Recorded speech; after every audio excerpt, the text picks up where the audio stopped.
ಮನಗಳು ಸೇರಿದರೆ ತುಂಬಿದ ಮನೆಯಂತೆ. ಮನಗಳು ಸೇರಿದರೆ ತುಂಬಿದ ಮನೆಯಂತೆ. ತುಂಬಿದ ಮನೆಯವನೇ ಧರೆಯಲ್ಲಿ ನಗುವಿನ ದೊರೆಯಂತೆ. ಜೇನಿನ ಗೂಡು ನಾವೆಲ್ಲ ಬೇರೆಯಾದರೆ ಜೇನಿಲ್ಲ. ಜೇನಿನ ಗೂಡು ನಾವೆಲ್ಲ ಬೇರೆಯಾದರೆ ಜೇನಿಲ್ಲ.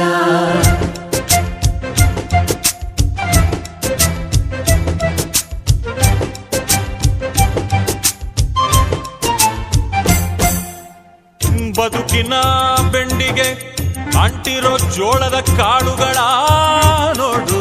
ಹೌದಪ್ಪ. ಸಿಪ್ಪೆಯ ಸೂರಿನಲ್ಲಿ